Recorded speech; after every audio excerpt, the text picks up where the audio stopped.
Welcome to It's Art, Let's Talk About It, a podcast sponsored by the Museum of Western Art in Kerrville, Texas. Located in the heart of the Texas Hill Country, the museum is dedicated to the preservation and promotion of the American West, especially through the art of the West. In this podcast series, we will visit with artists, art collectors, and gallery directors working in the Western art genre. We'll talk about the history and heritage of Western art, and we'll talk about why talking about Western art is so important. I'm Darrell, the executive director of the museum, and I'll be your host for It's Art, Let's Talk About It. The podcast is a member of the Texas Hill Country Podcast Network.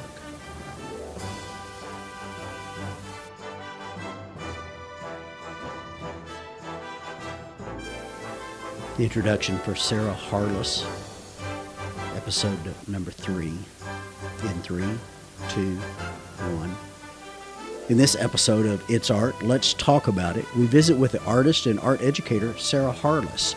We discuss how both the art she creates and her teaching of art to high school students is such an important part of who she is.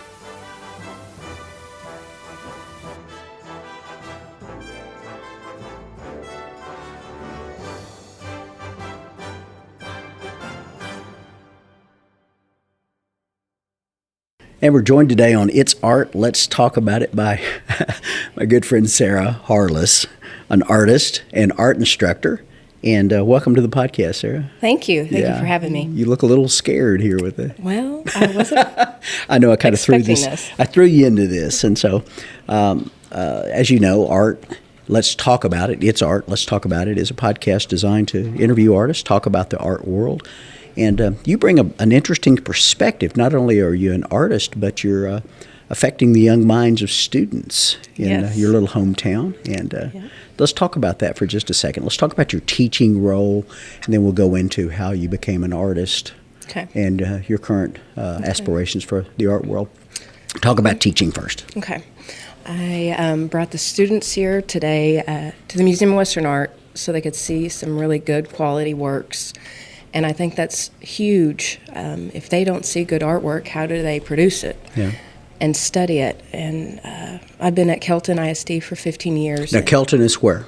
It's in between Wheeler and Shamrock up in the Panhandle of Texas. In the Panhandle of Texas. Now, you live in Oklahoma. I do. You cross the border every day. Every day. I'm half Texan. I live in Sayre, Oklahoma, which is about a 45-minute drive. But I get to see pretty sunrises and sunsets, and that incorporates into my work. Usually I'll be photographing all the pretty clouds. But you teach art. I do. And they hired me at first to start the high school program back up because we're such a small school.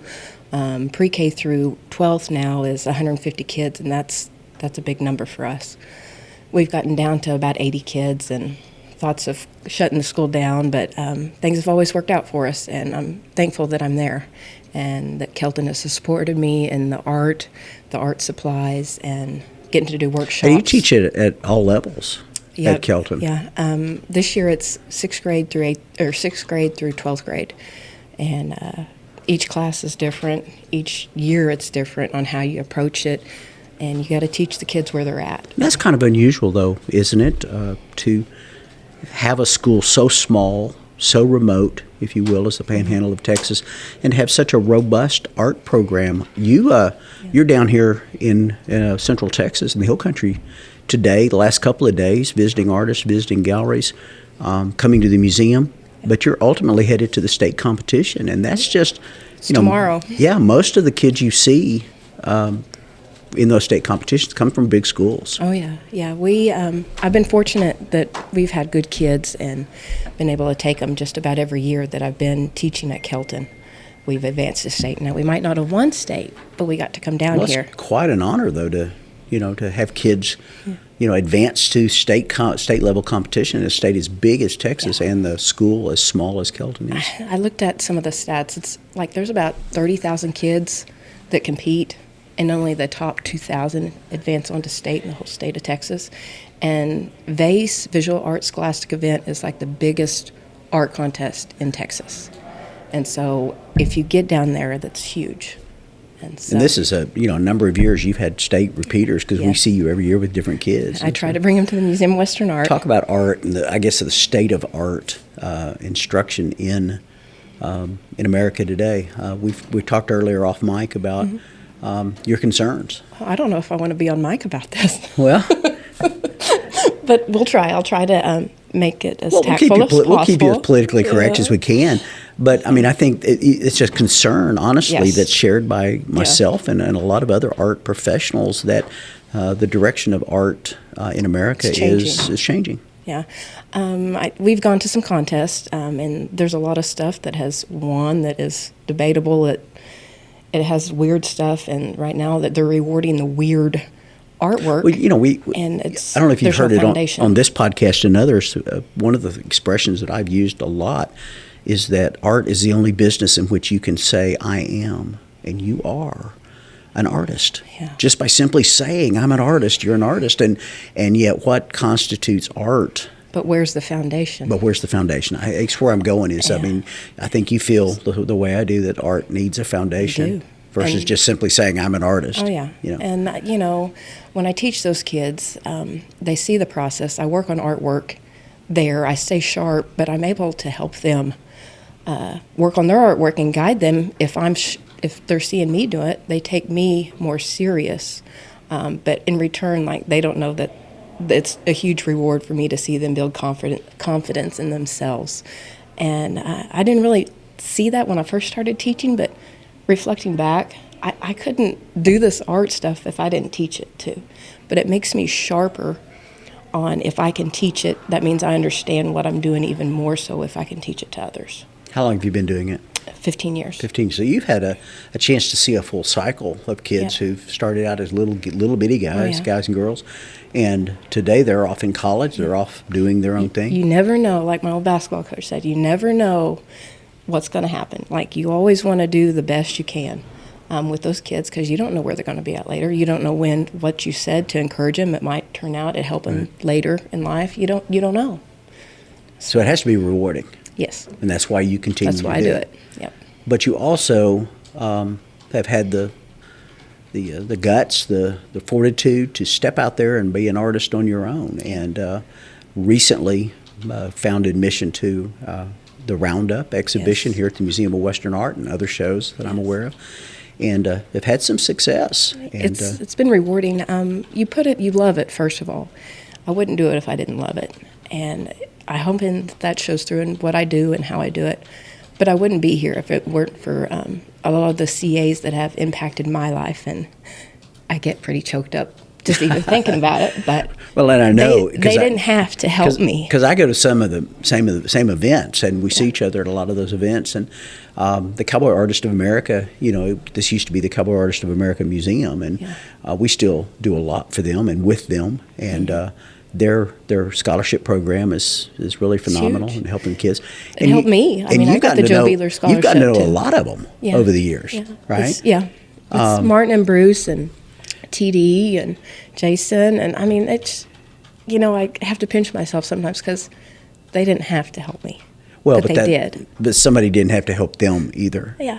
But they're passing it on. 20 some odd years ago, and they're passing it on. And Lauren Ince just recently passed, but he was a huge impact. He was one that I wanted to bring up in this podcast was our friend Lauren Ince, who recently died, and his impact on your career. Huge. He took time to pray with me, and I didn't realize that I needed it as much as I did, but he did.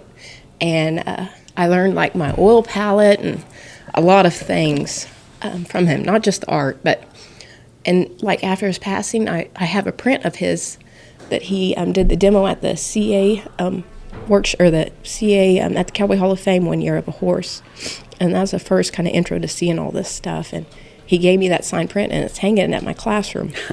And he did that horse in 45 minutes, and for him to take time to talk to me, encourage me, it was huge. But I realize now, like after his passing, like what would Lauren want me to pass on to others? Like how would he gave this to me, and now I feel like encouraged and somewhat responsible to teach others. I saw you standing in front of the painting that we have on display called First Son, and it looked like it was, I kind of wanted just to leave you alone because it looked like you were having a memory. Yeah, it's impactful because, he always knew how to reach people in a lot of different ways. And I took notes in there, and I'll read you one of my notes I had that I wrote down. Warm around the face. You feel the heat and the fire. Blue underneath the orange in some areas. So I'll always take notes of things. And then just the composition was strong. Yeah. And the title went with the piece so well. Like, you can feel that. Yeah. And that's huge to me. If I can walk up there and that changes my thought, or I think about that artist did its job. Yeah. Let's talk about the reason you bring your students to the museum. They take notes. They get to see works outside of your classroom. Yeah. And, it's a pretty directed. Well, what impact do you think that museums have on the students? Man, I don't know how I could teach this stuff if it wasn't for y'all, because, they can look at the stuff in these books and on the computer, but until they're standing in front of it, you don't see those little color changes, just like Lauren Ence's painting I was talking about. You can't see that on a computer screen. You can't see the texture, the movement of the brushstroke, the thumbprint in the sculpture of TD's, how it created movement. You can't. You took your class down today to visit with Jason Skull. Yes. And in his studio, that's always a special moment for kids. It is, and I always photograph that moment because it's a great memory that they'll have meeting the artist that actually did the work. And when they can put two and two together and they actually meet them, it's not just somebody talking about them in an art history class. It should impact them in a way well, that it's they like you just remember talked about, you getting to meet Lauren Ince and Bruce yeah. Green and Martin Greeley and Yeah. T.D. Kelsey. And they're so humble about what they do. the impact that these guys have had and gals, and now you're passing that on to your students. Yeah. How do you think your art has evolved? Maybe it's not the right word, but changed over the years? Well, if it wasn't for, I'm way better with their guidance and instruction, because I didn't have that in college, and not until I didn't pick up oils painting till I met Martin and Bruce and Lauren, and I never painted plein air till Martin and Bruce and Lauren was like, "Hey, here's the process." Right. Nobody knew it in college. Like, that foundation was gone.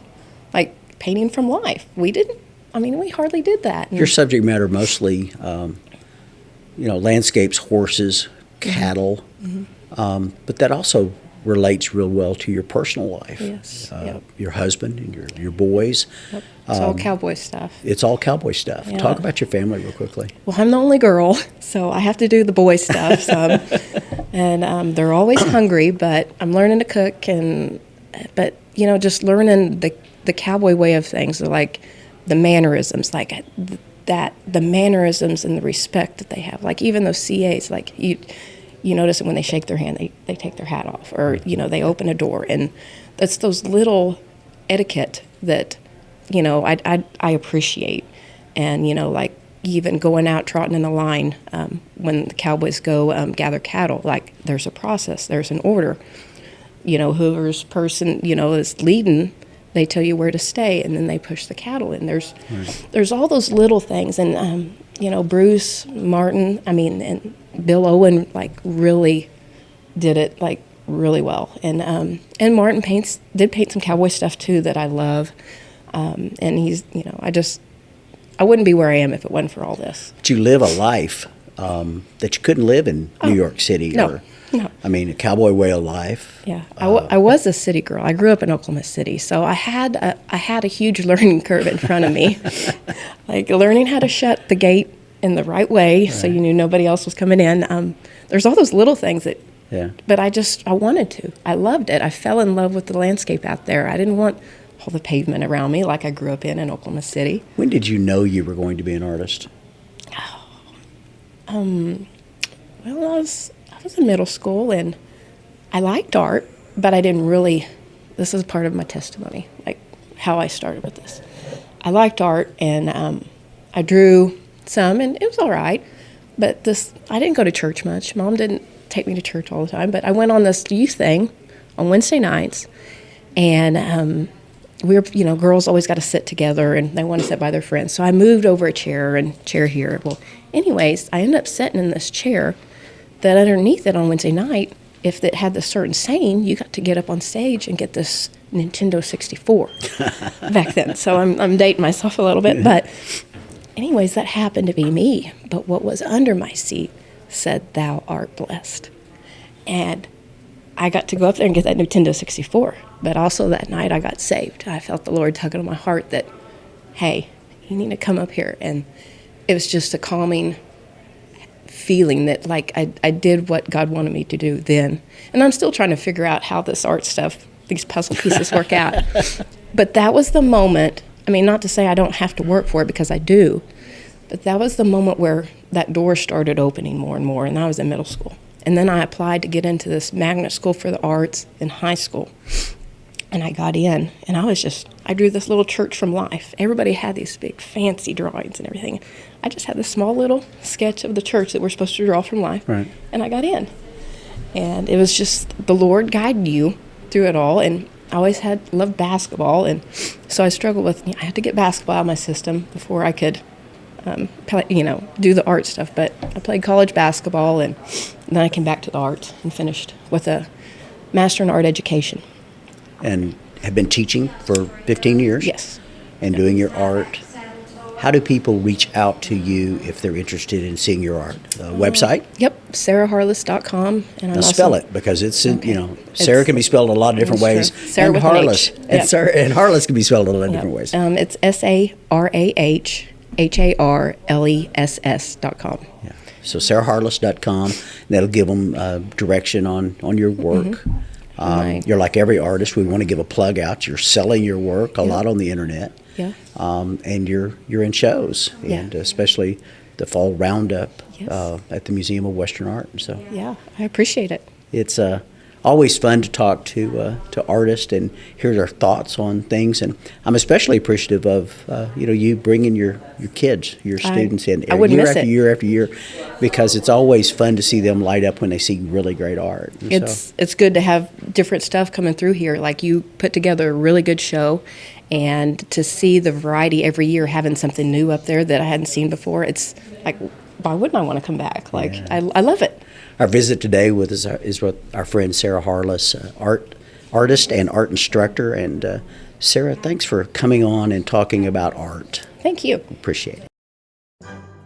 We hope you've enjoyed this episode of It's Art, Let's Talk About It, a production of the Museum of Western Art in Kerrville, Texas.